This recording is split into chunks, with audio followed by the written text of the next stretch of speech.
नमस्कार. आजचे आपले पाहुणे आहेत vice admiral Muralidhar Sadashiv Pawar. Vice admiral Pawar हे भारतीय नौदलाचे निवृत्त अधिकारी आहेत. त्यांनी नौदल उपप्रमुख म्हणून काम केले. त्यांनी 30 जानेवारी 2019 रोजी पदभार स्वीकारला आणि 31 मे 21 पर्यंत सेवानिवृत्तीपर्यंत सेवा दिली. त्यांनी आपले प्राथमिक शिक्षण सैनिक स्कूल कोरकोंडा येथे पूर्ण केले. पवार यांनी त्यांचे पदवीपूर्व शिक्षण राष्ट्रीय संरक्षण प्रबोधिनी खडकवासला येथे केले. ग्रॅज्युएशनच्या वेळी त्यांना नौदल प्रशिक्षणादरम्यान सर्वोत्कृष्ट अष्टपैलू कॅडेट म्हणून गौरवण्यात आले. ते royal naval staff college UK येथे स्टाफ कोर्समध्ये सहभागी झाले, जिथे त्यांना प्रतिष्ठित हर्बर्ट लॉट पुरस्कार प्रदान करण्यात आला. त्यांनी college of naval warfare Mumbai आणि नॅशनल डिफेन्स कॉलेज नवी दिल्ली येथेही शिक्षण घेतले. व्हाईस ॲडमिरल पवार 1 जुलै 1982 रोजी भारतीय नौदलात सामील झाले. ते नॅव्हिगेशन आणि दिग्दर्शनात पारंगत झाले. त्यांच्या सागरी कमांडमध्ये क्षेपणास्त्र बोट INS नाशिक, कॉर्व्हेट INS कुठार आणि मार्गदर्शित क्षेपणास्त्र फ्रिगेट INS तलवार यांचा समावेश होता. फ्लॅग रँकवर बढती मिळाल्यावर त्यांना कोची येथे फ्लॅग ऑफिसर C ट्रेनिंग म्हणून नियुक्त करण्यात आले, जो दक्षिणी नौदल कमांडचा भाग आहे. त्यानंतर त्यांनी सदर्न नेव्हल कमांडचे चीफ ऑफ स्टाफ म्हणून काम केले.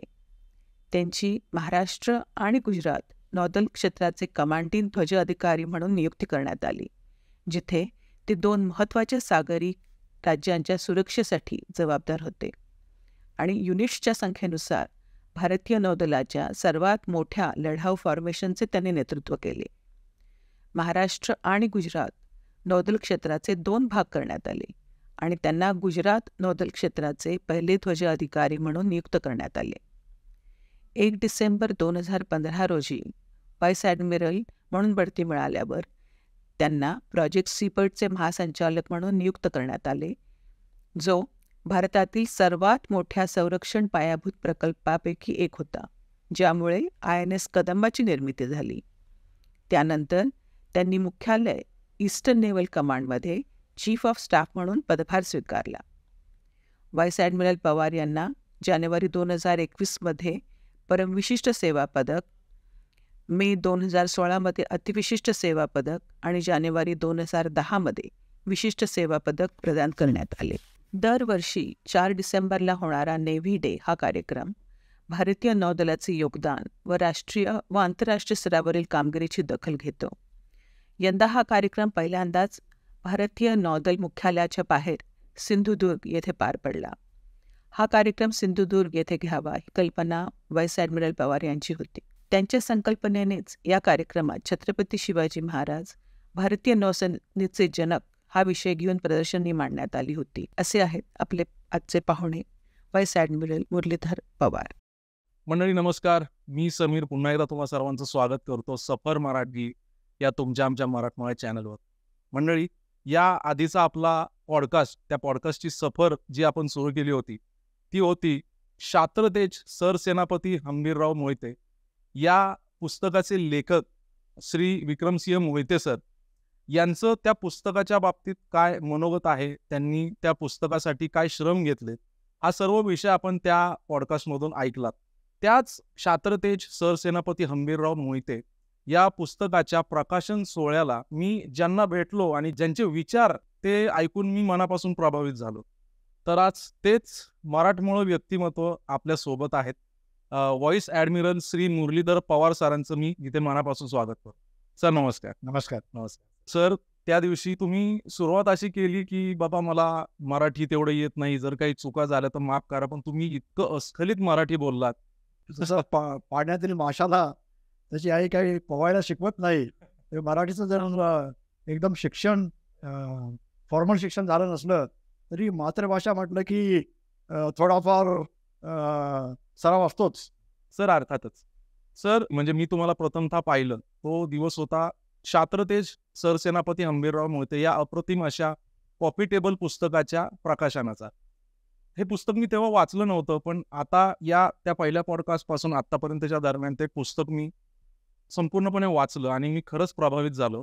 एकदा ते पुस्तक मी हातामध्ये घेतलं तर मला 1-2.5 तास लागले, कारण पृष्ठसंख्या जरी कमी असली तरी एक एक पानावर एक एक शब्दावर इतकी मेहनत श्री विक्रमसिंह सरांनी घेतलेली आहे. मला सर तुमचं मत जाणून घ्यायला आवडेल की क्षात्रतेज सरसेनापती हंबीरराव मोहिते या पुस्तकाबद्दल, कारण त्या पुस्तकामध्ये मंडळीने तुम्हाला हेही सांगू इच्छितो, सरांचाही एक अतिशय माहितीपूर्ण असा लेख आहे.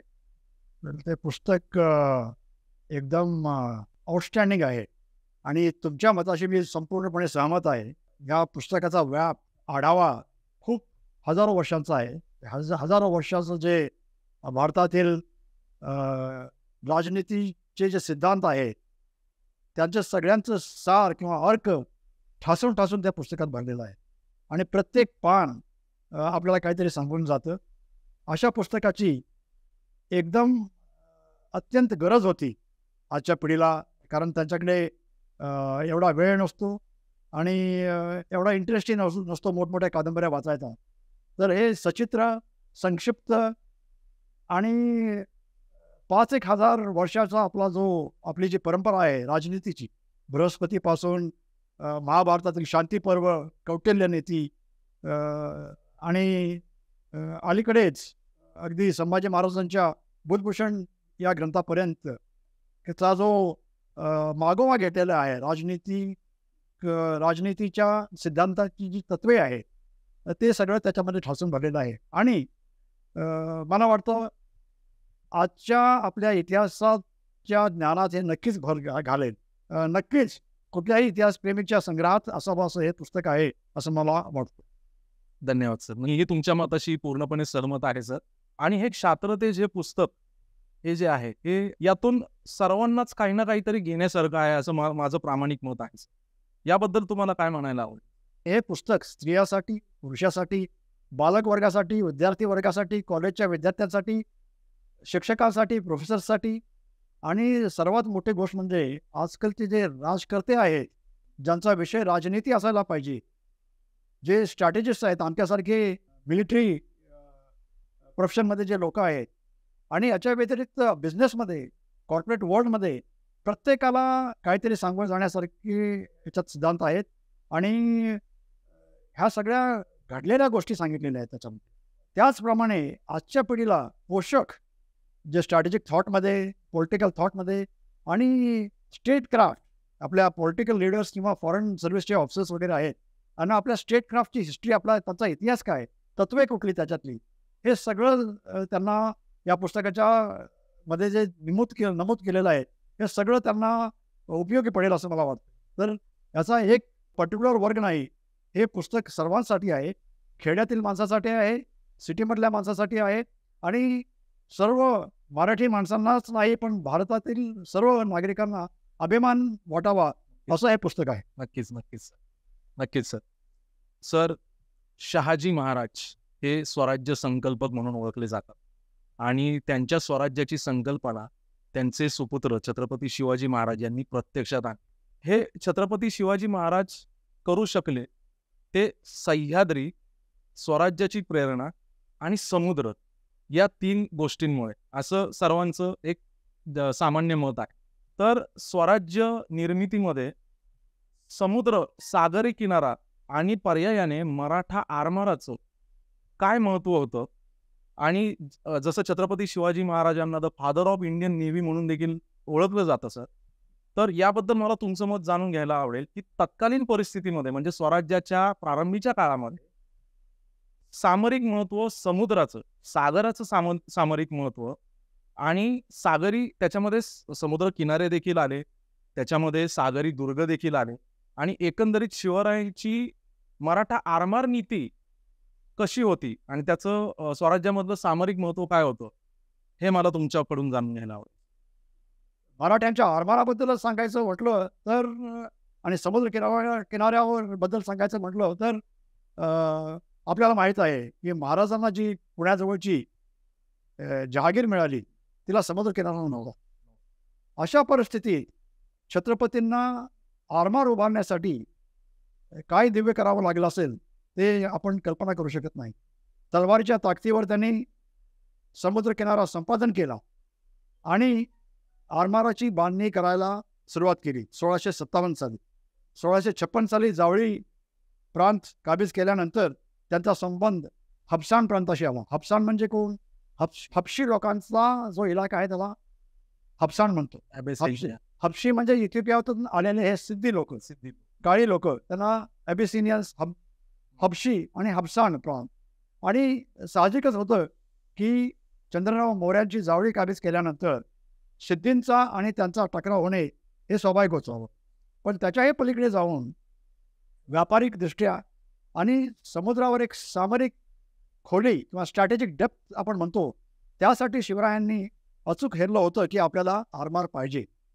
आणि समुद्रकिनारा काबीज करण्याच्या अगोदर त्यांनी 1657 साली कल्याण, भिवंडी हा प्रदेश आपल्या कब्जात घेतला आणि तिथे दुर्गाडीचा किल्ला बांधून त्यांनी आरमाराचा पाया घातला असं म्हणायला हरकत नाही. आपल्याला माहीत असेल, उल्हास नदी जी वसई भागातून समुद्र अरबी समुद्राला मिळते, तिथे पोर्चुगीजांचं वर्चस्व होतं, तिथे पोर्चुगीजांचे किल्ले होते. आणि जर तुमची जहाजं कल्याण भिवंडीला बांधलेली असतील आणि ती समुद्रात यायची म्हटलं तर पोर्चुगीज तुम्हाला समुद्राच्या किनारीच शह देऊ शकत होते, तुमची नेव्ही कोंडून टाकू शकत होती. त्याचप्रमाणे दुसरा जो प्रवाह आहे उल्हास नदीचा, ठाण्यापासून मुंबई बंदरात येऊन पुढे धरमतरी खाडीतून अरबी समुद्राला मिळतो, तिथे सुद्धा करंजा बेटावर पोर्चुगीज लोकांचं वर्चस्व होतं. आणि सिद्धी तर मुरुड जंजिऱ्यावर होताच, तो कधीही ठाण मांडून या दोन्ही समुद्राच्या आणि नदीच्या संगमाजवळ आपला आरमार, आपला ताफा तिथे उभा करू शकत होता. तर महाराजांचं जे आरमार आहे ते समुद्रात जाणार कसे, हा एक मोठा प्रश्न होता. आणि तो त्यांनी स्टेट क्राफ्ट म्हणतात, राजनीती म्हणतात, अनेक राजनीतीचे पैलू वापरून त्यांनी तो सफल करून दाखवला. आणि 1657 नंतर 1665 म्हणजे 8च वर्षात महाराजांनी न भूतो न भविष्यती अशी बसरूळची मोहीम हाती घेतली. आज आपण पाहतो जगाच्या नेव्हल टेक्नॉलॉजीमध्ये एक्सपिडिशनरी वॉरफेअर किंवा फ्लॅग शोईंग मिशन असं म्हणतो आपण. भारतीय नौसेना आजही फ्लॅग शोईंग मिशन्स करते. आत्ताच आपण पाहिलं असेल की इराणच्या खाडीत किंवा इस्रायल आणि जे हमासचं युद्ध चाललेलं आहे, तर अमेरिकेचे एअरक्राफ्ट कॅरियर्स आणि अमेरिकेचा आरमारी ताफा भूमध्य सागरात गस्त घालत आहे. त्याची तिथली उपस्थिती खूप काही सांगून जाते. 1971च्या आपल्या भारत पाकिस्तान युद्धामध्ये बंगालच्या खाडीत अमेरिकेचे USS एंटरप्राइज आणि त्यांचे 7th फ्लीट आली होती. त्यांनी कुठे गोळीबार केला नाही, दुसरं काही विमानं उडवली नाहीत, फक्त त्यांची उपस्थिती खूप काही सांगून जाते. त्याचप्रमाणे महाराजांचं जे बसरूळची स्वारी होती समुद्रमार्गाने, खास महाराज जहाजात आपला ध्वज फ्लाय करीत बसरूळला गेले होते. पोर्चुगीज गोव्यामध्ये बसलेले आहेत. 3 मोठे फ्रिगेट्स आणि 85 छोटे गलबतं घेऊन त्यांच्या नाकावर ठिचून हे सगळं आरमार गोव्याला बगल देऊन खाली गेलेलं आहे. नक्कीच पोर्चुगीजांना याची माहिती आहे, पण ते महाराजांच्या ताकदीच्या वाटेला गेले नाहीत. महाराजांनी सागर किनारी किल्ले बांधले आणि जलदुर्ग पण बांधले. पद्मदुर्ग बांधला कांसा बेटावर, सिद्धी मुरुड जंजिऱ्याचा जो सिद्धी आहे त्याला शह देण्यासाठी. सिंधुदुर्ग बांधला खाली पोर्चुगीज जे गोव्यामध्ये बसलेले आहेत त्यांना शह देण्यासाठी. खांदेरी बेट जे मुंबई जवळ आहे, त्याला आजकाल कान्होजी आंग्रे बेट म्हणतात, त्या खांदेरी बेटावर इंग्रजांच्या मुंबईतील तळापासून एकदम जवळ खांदेरीचा किल्ला बांधला. संघर्ष करून किल्ला बांधला. 1679 साली तो किल्ला बांधलेला आहे. आणि या माणसाचं महात्म्य, शूरता, वीरता, स्टेट क्राफ्ट म्हणतात. हे पहा, मुघलांच्या स्वारीचं संकट आहे, अशा वेळेला सिद्धी जो मुरुड जंजिऱ्यामध्ये ठाण मांडून बसलेला आहे आणि इंग्रज जे मुंबईमध्ये आहेत यांच्या नरडीवर पाय ठेवून त्यांनी तो किल्ला बांधलेला आहे. आणि त्यांनी ज्या प्रकारची माणसं तयार केली, ती माणसं महाराजासारखीच वाघाची बचडी होती, शूर होती आणि स्वराज्यासाठी काहीही करायची त्यांची जिद्द होती. याच्या व्यतिरिक्त समुद्र किनारपट्टी सुपीक, त्याच्यातून जो बंदरामार्गे येणारं जकात किंवा कस्टम्स ड्युटी आहे त्याच्यातून जो फायदा व्हायचा, त्याच्यामुळे ते आर्थिकदृष्ट्या ही पट्टी खूप महत्त्वाची होती. आपल्याला माहीत असेल की सुलतानी आणि बादशाही सत्तांना आणि मराठ्यांनाही अरबिस्तानातून, इराक, पर्शियामधून येणारे घोडे त्यांच्या सामरिक नीतीसाठी खूप महत्त्वाचे असत आणि ते सगळे घोडे समुद्रमार्गे पश्चिम किनाऱ्यावरील बंदरात उतरत. आणि ही जर बंदरं आपल्या ताब्यात असली तर आजकाल जो दारुगोळा म्हणतो किंवा तोफा म्हणतो किंवा रणगाडे, फायटर जेट्स म्हणतो, त्या काळी कॅव्हलरी होती. त्यांचं जे घोडदळ असायचं ते. आणि जर ही बंदरं आपल्या ताब्यात असली, या व्यापार, घोड्यांच्या व्यापारावर किंवा आपले जे स्पायसेस आहेत, आपले कापड आहे, अनेक जे एक्सपोर्ट्स आहेत, आपण आयात निर्यात करतो, याच्यावर आपला ताबा आपण मिळवला तर त्याचा आपल्याला आर्थिकदृष्ट्या खूप फायदा होईल. आणि हे अर्थ कारण आहे ते स्वराज्याची पायाभरणी करण्यास, स्वराज्य वाढवण्यासाठी खूप फायदा होईल. ही सुद्धा भावना हे आरमार स्थापन करण्यामागे होती. पण सर्वात मोठी बाब म्हणजे राजाचं प्रथम कर्तव्य प्रजेचं रक्षण करणं आहे. आणि सिद्धी आहे जो जंजिऱ्याचा किंवा हे पोर्चुगीज आहेत, हे स्वराज्य प्रांतावर स्वारी करून, जाळपोळ करून, लुटालूट करून इथले माणसं, स्त्रिया यांना गुलाम बनवून मस्कतपर्यंत, आखातापर्यंत आणि इतर प्रदेशातील त्यांचा गुलाम म्हणून व्यापार चालवत होते. हा थांबवण्यासाठी महाराजांनी, सिद्धीला शह देण्यासाठी महाराजांनी प्रथमदर्शी नौसेना उभारली. आणि बाकीचं मी सांगितलेलं त्याचे आफ्टर इफेक्ट्स आहेत आणि नॅचरल कॉन्सिक्वेन्सेस आहेत, ते होणारच. ज्याच्याकडे, ज्याप्रमाणे ते म्हणतात, ज्याचा समुद्र, ज्याचा आरमार त्याचा समुद्र, त्याचप्रमाणे एकदा सिद्धीचा बिमोड केल्यानंतर किंवा त्याला शह दिल्यानंतर हे आरमार काहीही करू शकतं. तुमच्याकडे आरमार आहे म्हणजे ते कसं वापरायचं, कारण आरमार तुम्ही एका दिवसात बनवू शकत नाही. आरमार बनवायला तपश्चर्या लागते, एक काळ जावावा लागतो. आणि तो काळ जाऊन तुम्ही आरमार बनवल्यानंतर त्याचा उपयोग कसा करायचा, राजनीतीमध्ये कसा वापर करायचा, हे राजनीतिज्ञ किंवा मिलिटरी क्राफ्ट जाणणारी माणसं आहेत, ते भलीभांती जाणून नसतात. बरोबर सर. सर, माझ्या मनात एक प्रश्न असा येतो की अत्यंत प्रतिकूल परिस्थितीमध्ये शिवरायांनी हे आरमार उभं केलं. म्हणजे तुमचं त्या दिवशी जे तुम्ही तुमचं मत मांडलं प्रकाशन सोहळ्यामध्ये की मराठा आरमार निर्मिती किंवा मराठा नौदलाची निर्मिती ही आपण समजतो त्यापेक्षा खूप मोठी ऐतिहासिक घटना आहे. त्याचे इतिहासामध्ये इतके दूरवर खोलवर परिणाम झालेत की त्याचा अभ्यास आपण आजही करतोय. तर त्या प्रतिकूल परिस्थितीमध्ये शिवरायांना किती अडचणी आल्या असतील. आणि प्रश्न असा होता की तत्कालीन स्वराज्याची तर सुरुवात झाली होती. तत्कालीन हिंदुस्थानामध्ये मुघलांचं एक मोठं साम्राज्य होतं.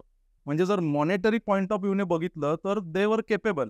त्यांच्यामध्ये ते आरमार सहज उभं करू शकले असते. पण असं काय घडलं, याच्यामागे काय प्रेरणा होती की जे शिवरायांना जमलं पण ते मुघलांना जमलं नाही, जरी त्यांची ती तशी क्षमता होती. तर असं काय खास शिवरायांमध्ये होतं की शिवरायांनी असं काय खास केलं की ते हे करू शकले प्रतिकूल परिस्थिती असताना देखील? बरोबर बोललात. प्रत्येक जण काही शिवराय होऊ शकत नाही. बरोबर. दूरदृष्टी, राजनीतीची जी जाण, विद्वत्ता म्हणता येईल, एक वेगळेपण किंवा एक शून्यातून स्वराज्य निर्माण केलं म्हणतो, ते तर खूप मोठं कार्यच आहे. पण त्याच्याही पेक्षा समुद्र तट नसताना आणि मुघलासारखी बलाढ्य राज्य जी उत्कर्षाच्या शिखरावर पोचलेली होती, त्याच्याकडे पैसा किंवा स्टेबिलिटी म्हणतो, स्थायित्वता, कुणाबरोबर युद्ध करायचं की कुणाबरोबर शांती करायची हे ते स्वतः ठरवू शकत होते. अशी परिस्थिती मुघलाकडे असताना सुद्धा छत्रपती शिवाजी महाराजांना जे जमलं ते त्यांना जमलं नाही. नौसेनेच्या बाबतीत म्हणायचं तर 1572 साली अकबराने गुजरात सुभा जिंकून त्यांना समुद्र किनारा प्राप्त झाला होता. आणि सुरत त्यांचं प्रमुख कमर्शियल किंवा व्यापारी राजधानीच म्हटलं पाहिजे. खूप मोठं व्यापार केंद्र होतं. आणि सुरतपासून आखातात ते हज यात्रेसाठी यात्रेकरू जायचेच, पण मोठा व्यापार व्हायचा. आणि तिथेच सगळ्यात मोठी बाजारपेठ होती. पोर्चुगीज होते, नंतर इंग्रज आले, फ्रेंच आले, असे एक महत्त्वाचं ठिकाण सुरू केलं होतं. पण त्यांनी मुघलांना सुलतेच्या संरक्षणासाठी पोर्चुगीजांची इंग्रजांची मदत घ्यावी लागायची. मुघलांची सेना जरूर होती आणि सुलतेच्या साठी सुद्धा छोटी मोठी नौसेना होती. पण जे कार्य महाराजांनी केलं, छत्रपतींनी केलं, ज्याचा त्या महाराजांची जी जी आरमारी भूमिका होती, ती भूमिका मुघलांना जमली नाही. समुद्र त्यांच्या गणितीत नव्हता. भूमीवरील आक्रमण करून जास्तीत जास्त भूमीवरील भाग आपल्या मुघल साम्राज्याशी जोडायचा हे त्यांचं धोरण होतं. त्यांना ते जमलं नाही. आणि प्रतिकूल परिस्थितीच म्हणायची तर अमेरिकन ॲडमिरल एक अल्फ्रेड थेअर महान नावाचे एक मिलिटरी स्ट्रॅटेजिस्ट होऊन गेले पहिल्या महायुद्धाच्या अगोदर, म्हणजे 19th सेंचुरीमध्ये. त्यांनी काही सिद्धांत मांडलेले आहेत. तुम्हाला जर एक सागरी सत्ता बनायचा असेल तर तुम्हाला सागरी किनारा पाहिजे, तुमची जॉग्राफी पाहिजे, तुम्हाला पैसा पाहिजे, तुमच्याकडे तसे लोक पाहिजेत, पॉप्युलेशन त्या प्रकारचं पाहिजे, आणि टेक्नॉलॉजी पाहिजे, आणि सगळ्यात मोठी गोष्ट म्हणजे तुमच्याकडे पॉलिटिकल विल पाहिजे. म्हणजे राजनीती, हे या पुस्तकाचं नमूद केल्याप्रमाणे राजनीतिक एक पोटात आग पाहिजे. जर तुमचं धोरण समुद्री धोरण नसेल तर तुम्ही एक आंधळेपणा दर्शविता आणि तुम्हाला ते स्थापन करता येत नाही. तर या गोष्टीमध्ये त्यांना सागर किनारा नव्हता. नक्कीच काही सागरी क्षेत्रात राहणारे लोकही नव्हते त्यांच्याकडे. पैसा तर नव्हताच आणि टेक्नॉलॉजीही नव्हती. आणि पॉलिटिकल स्टेबिलिटी म्हणायचं तर महाराज रात्रंदिवस स्वराज्य निर्मितीचा ध्यास घेऊन पुढे चालत होते. उद्याचा सूर्य कसा उगवतो त्यांना माहीत नव्हतं. अक्षरशः जीवना मरणाची लढाई स्वराज्य स्थापनेच्या वेळी महाराज करत होते. 4च प्रसंग घ्या. अफजल खान भेट, जीवना मरणाचा प्रसंग, पन्हाळ्यातून सुटका, आग्र्यातून सुटका, हे सगळे शाहिस्तेखाना लाल महाल जातीने स्वतः तलवार हातात घेऊन एक स्पेशल ऑपरेशन्स करणे, या काही साध्यासुद्धा गोष्टी नाहीत. 1657 साली त्यांनी कल्याण भिवंडी घेतली. तिथे शिपयार्ड्स किंवा जहाजं बनवायचे कारखाने सुरू केले. 1660 ते पुन्हा मुघलाकडे गेलेले आहेत. स्वराज्यातला कित्येक प्रदेश पुरंदरच्या तहानंतर सगळे किल्ले मुघलांच्याकडे गेलेले आहेत, कोकणपट्टी सोडली तर आजचा जो भाग तुमचा आहे तो उद्या नाही. आज जर माझगाव डॉक लिमिटेड किंवा जिथे आपण जहाजं बांधतो किंवा कोचिन शिपयार्ड किंवा हिंदुस्तान शिपयार्ड किंवा garden rich shipbuilders and engineers जे कलकत्त्याला आहे, हे जर परकीय सत्ताधाऱ्यांच्या हातात गेले तर तुमच्या नेवेचा पायाच म्हणजे तुम्ही कशी बांधणी करणार. अशा परिस्थितीत महाराजांनी आरमार उत्पन्न केलेलं आहे. त्यांच्याकडे टेक्नॉलॉजी नव्हती, त्यांच्याकडे आरमार बांधण्याचं ज्ञान नव्हतं, तर त्यांनी पोर्चुगीज लोकांना आपल्या सेवेत, म्हणजे आपण आतमध्ये आज म्हणतोय, पण आपल्या टेक्नॉलॉजीचे लिमिटेशन्स लक्षात घेऊन जर का आपण ते प्रोडक्शन करू शकत नसेल तर इतरांचा हातभार घेऊन ते प्रोडक्शन करायला हरकत नाही. कुठल्या क्षेत्रात आज आपण कमी पडत असो तर आत्मनिर्भर म्हणून दवंडी पिटण्यापेक्षा धूर्तपणे आपल्याला इतरांकडून काय घेता येईल. आज आपण MH-60R नावाचे जे हेलिकॉप्टर्स घेतलेले आहेत, प्रेडेटर ड्रोन्स घेतलेले आहेत. मी डेप्युटी चीफ असताना आपण हे हेलिकॉप्टरचं कॉन्ट्रॅक्ट स्वाक्षरी केलेली आहे, मी केलेली आहे MH-60R 24 हेलिकॉप्टर्ससाठी.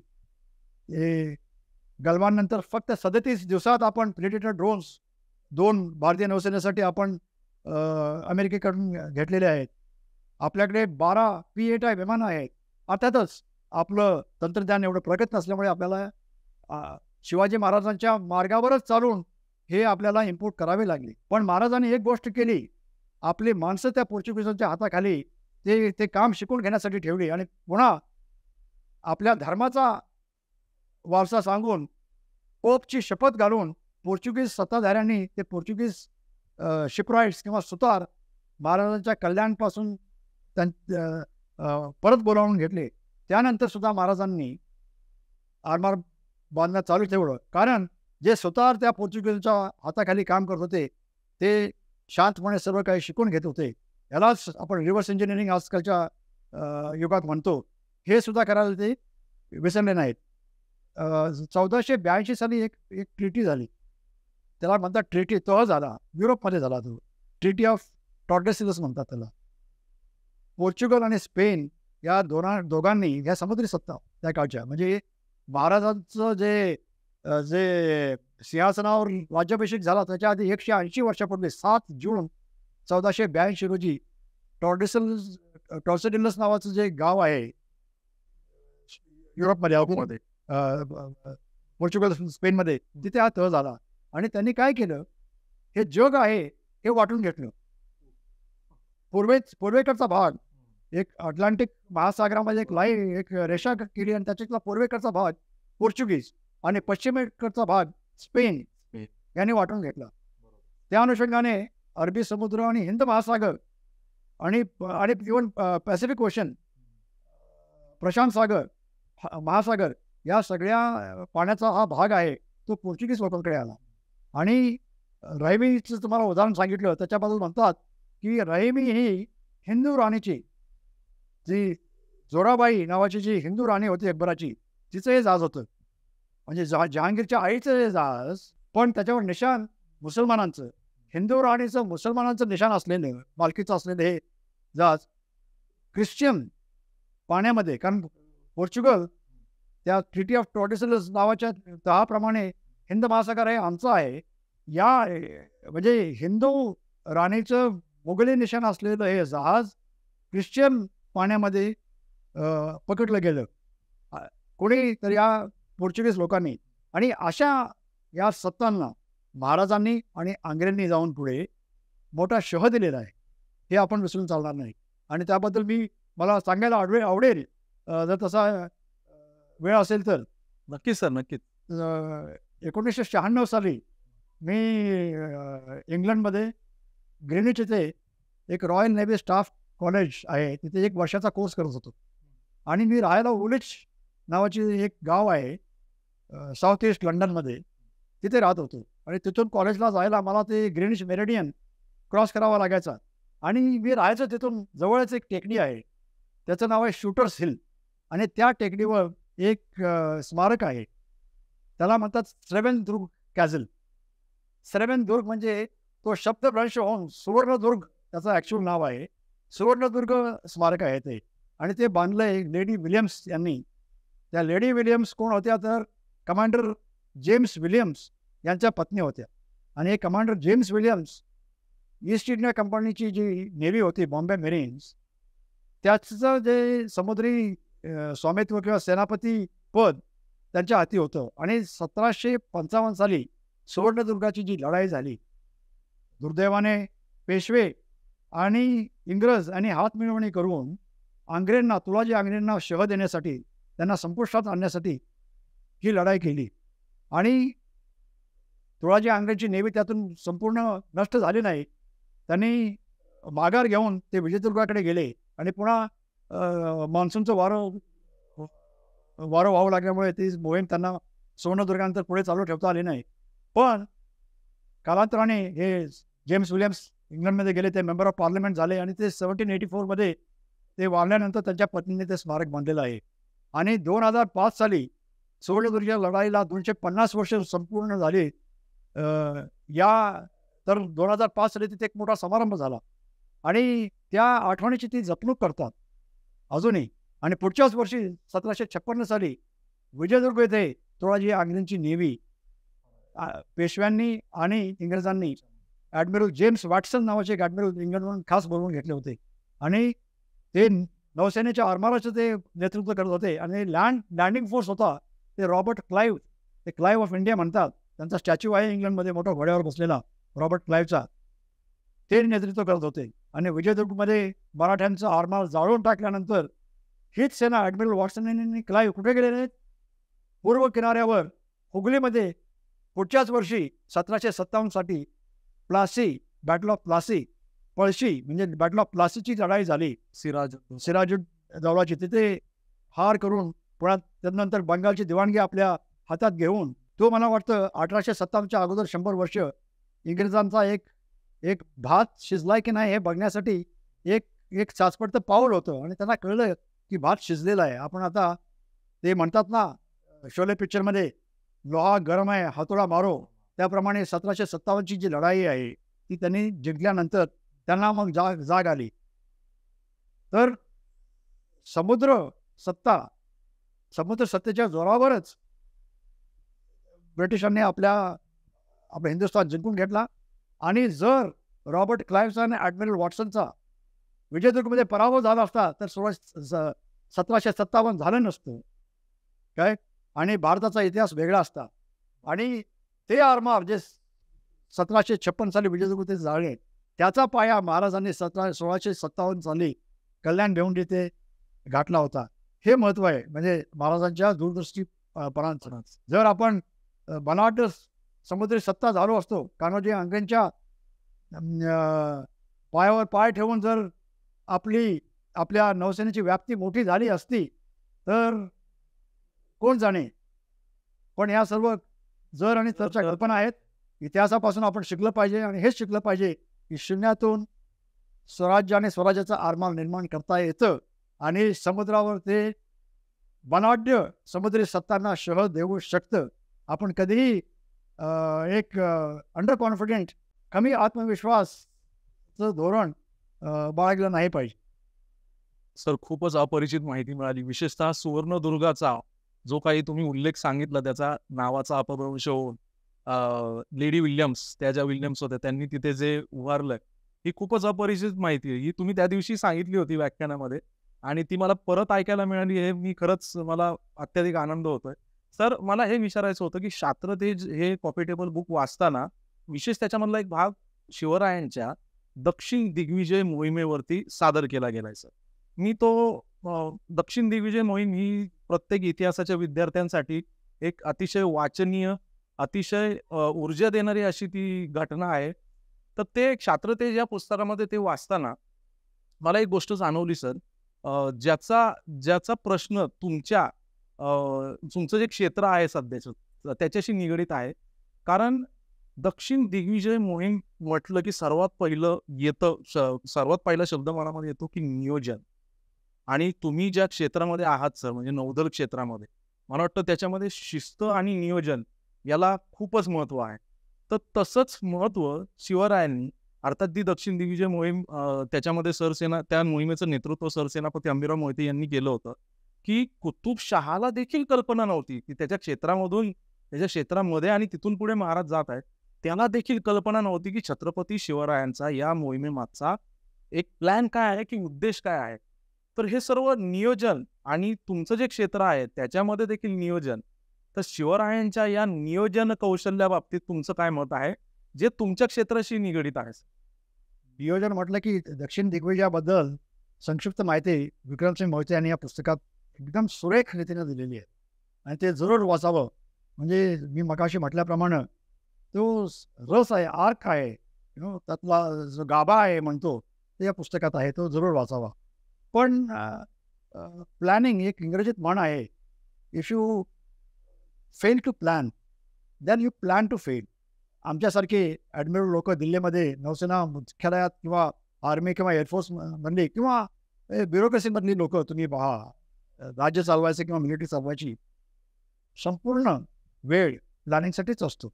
आपल्याला कुठली मोहीम हाती घ्यायची हे ते छोटी गोष्ट आहे, पण त्याच्या मागची जी पार्श्वभूमी आहे, एक joint intelligence preparation of the battle field असा एक म्हण आहे.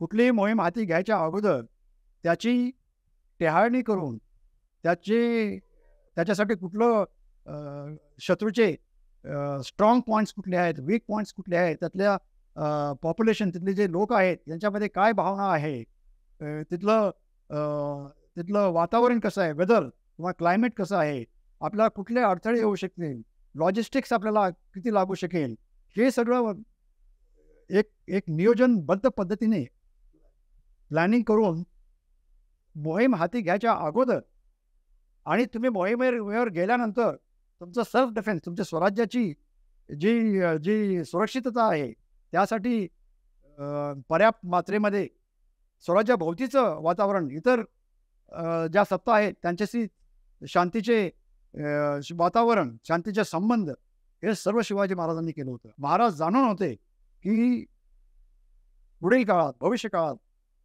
सगळ्यात मोठी सत्ता जगात आहे जी त्या काळची मुघलांची सत्ता, त्याच्याशी आपल्याला 2 हात करावे लागणार आहेत. औरंगजेबासारखा मुरलेला शूर पण धर्मांध सेनापती बादशाह स्वराज्यावर चाल करून येणार आहेत आणि त्यासाठी आपल्याला सामरिक खोली हवी आहे.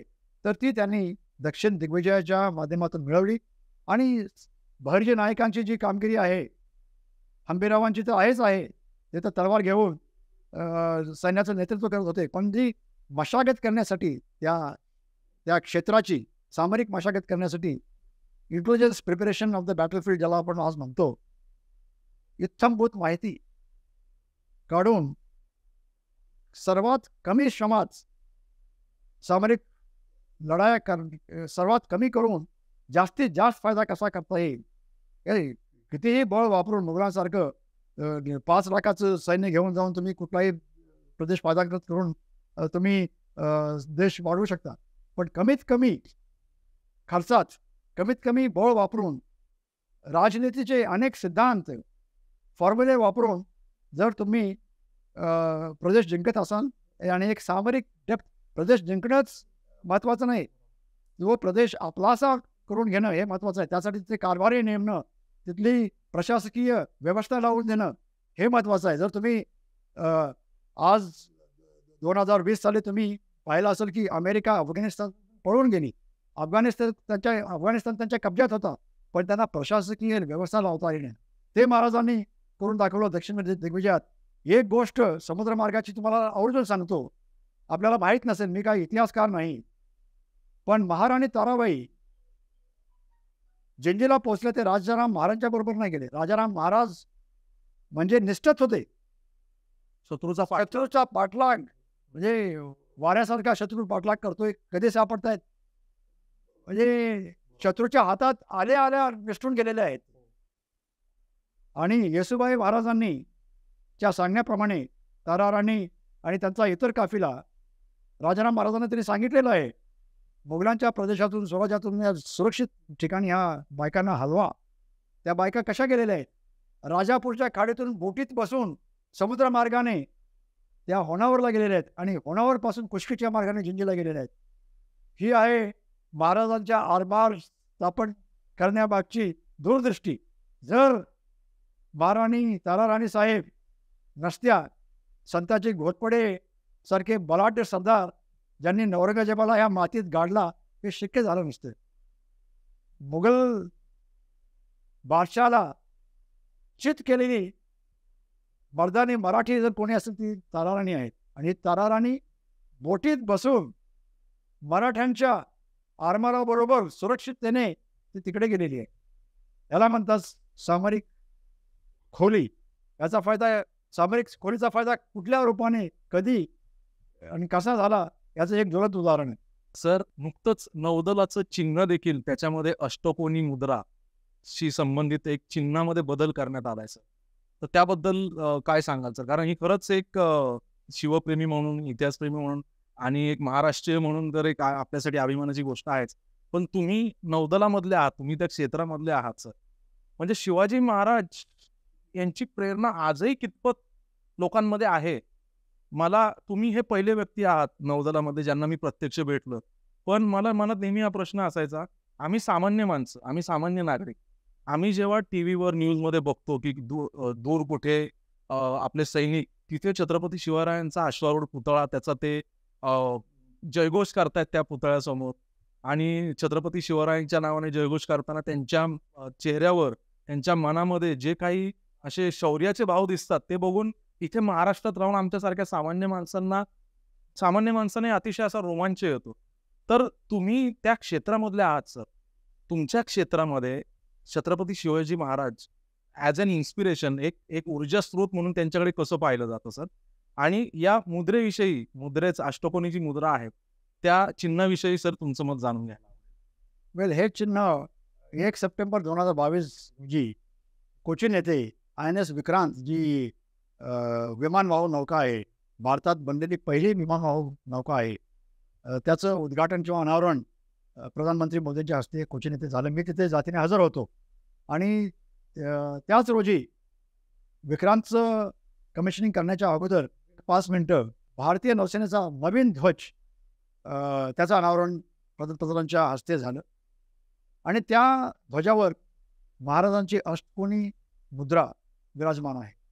त्याच्या अगोदरचं जे नौसेनेचं ध्वज होतं त्याच्यामध्ये सेंट जॉर्जस क्रॉस होता आणि saint George's cross, saint George हे युरोपमधले एक प्रसिद्ध सेंट होऊन गेले आणि ते त्यांना इंग्लिश लोकांना किंवा युरोपियन ख्रिश्चन लोकांना प्रेरणादायक एक संत होते आणि त्यामुळं त्यांचं इंग्लंडच्या ध्वजावर सुद्धा सेंट जॉर्जस क्रॉस आहे आणि आपल्याला स्वातंत्र्य मिळाल्यानंतर तो सेंट जॉर्जस क्रॉस आपल्या नौसेनेच्या ध्वजावर पण होता.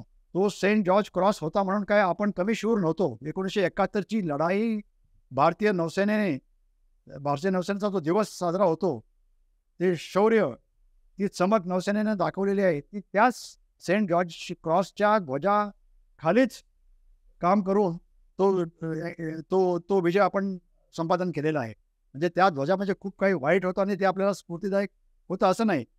म्हणजे भारतीय सैनिक किंवा नौसैनिक किंवा वायुसैनिक आदेशाचं पालन करतो.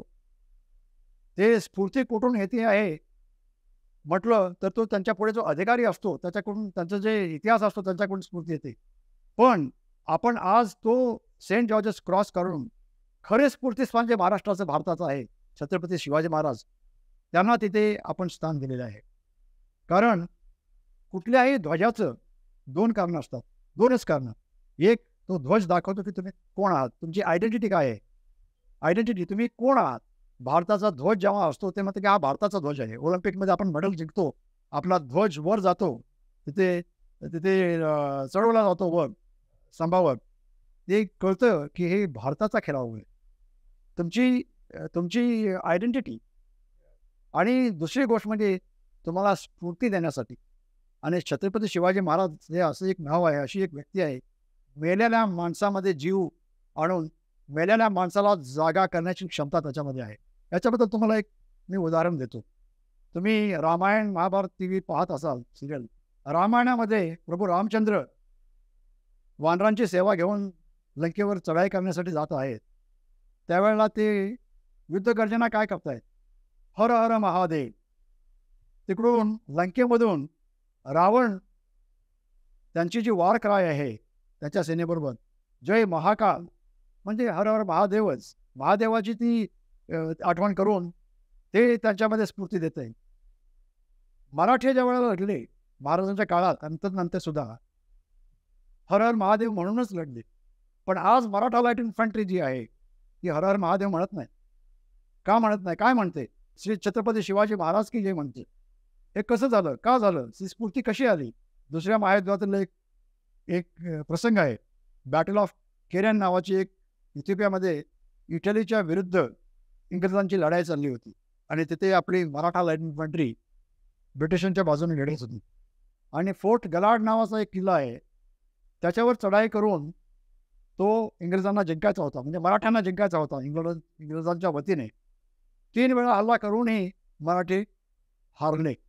अशा वेळेला खटाव तालुक्यात खातगुड नावाचं एक गाव आहे, तिथले एक सुभेदार लावंड, श्रीरंग लावंड नावाचे एक सुभेदार होते.